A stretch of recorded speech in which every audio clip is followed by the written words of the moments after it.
pamilyang nagtutulungan ay nagsasama ng masaya. Oh, galing! Hindi ba X yun? Okay. Kasi makulit si Kali. Ah, sige, tignan Simple natin. present form of verbs. Oh, sige. Number 1, with S or ES.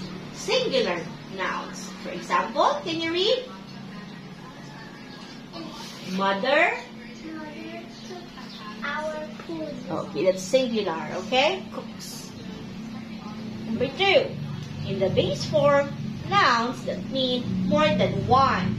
Number 3, example, Mom and Dad guide. guide their children. Okay, very good. Ito. Ayan. Wow, yan. Yan. A, E, I, O, U. Ba, be, bi, bo, bu. Ta, se, ti, to, tu. Ta, te, di, go, du. Ta, de, di, go, du. Ha, he, li, ho, hu. La, le, li, lo, lu. Ma, me, li, mo, mu. Na, ne, ni, no, nu. Nga. Na, Nga. na, ne, ni.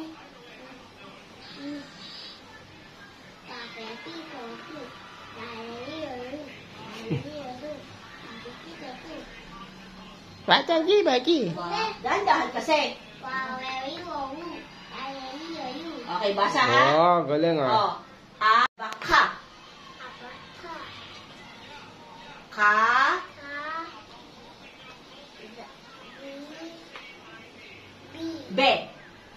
be, ha, Bi, ta, bi, be.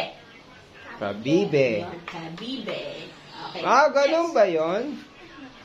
Ito next. Ah,